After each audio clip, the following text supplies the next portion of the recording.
Madam ನೀವು ನಿಜವಾಗ್ಲೂ ಹಳ್ಳಿಯವರಾ? ಹೌದು, ಯಾಕೆ ಹಾಗೆ ಕೇಳಿದ್ರಿ? ಅಂದ್ರೆ ಹಳ್ಳಿಯಲ್ಲಿ ಕೂಡ ಇಷ್ಟೊಂದು ಸುಂದರವಾಗಿರೋ ಹೆಣ್ಮಕ್ಳು ಇರ್ತಾರಾ ಅಂತ. ಸ್ವಲ್ಪ ವಯಸ್ಸಿಗೆ ತಕ್ಕ ಹಾಗೆ ಮಾತಾಡಿ. ವಯಸ್ಸೇನಿದೆ ಬಿಡಿ ಮೇಡಮ್. 40 ಇಯರ್ಸ್ ಮೆನ್ಗೆ 20 ಇಯರ್ಸ್ ವುಮೆನ್ ಬೇಕು, 20 ಇಯರ್ಸ್ ವುಮೆನ್ಗೆ 40 ಇಯರ್ಸ್ ಮೆನ್ ಬೇಕು. ಅಷ್ಟಕ್ಕೂ ಹೊರಗಡೆ ಪ್ರಪಂಚ ಬೇರೆನೇ ಇದೆ. It's very crazy no. Crazy ಅಂದ್ರೆ? ಕ್ರೇಜಿ ಅಂದ್ರೆ ಆಕ್ಚುಲಿ ನನಗೂ ಗೊತ್ತಾಗ್ತಿಲ್ವಲ್ಲ. ನೀನ್ ಹೇಳಿದ ಮಾತಿನ ಅರ್ಥನೇ ನಿನಗೆ ಸರಿಯಾಗಿ ಗೊತ್ತಿಲ್ಲ. ಇನ್ ಎಲ್ರೂ ಅದೇ ರೀತಿ ಯೋಚಿಸ್ತಾರೆ ಅಂತ ನೀನ್ ಹೇಗ್ ಅನ್ಕೋತ್ಯಾ? ತಪ್ಪಲ್ವಾ? ತಪ್ಪೇನಿದೆ ಮೇಡಮ್.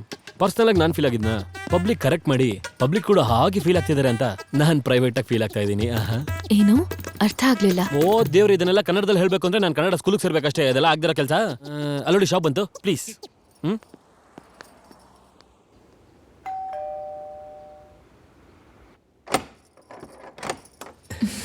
ಹಾಯ್ ಸುಂದರಿ, ಬನ್ರೋ.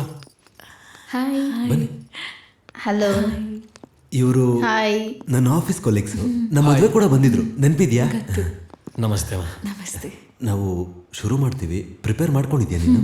ನಾನ್ ತರ್ತೀನಿ, ಕೂತ್ಕೊಳ್ಳಿ. ಬನ್ನಿ. ನಡೆಯೋ ಬೇಗ. ಎಣ್ಣೆ ಹಾಕಿ ಎಷ್ಟು ತಿಂಗಳಾಯ್ತು?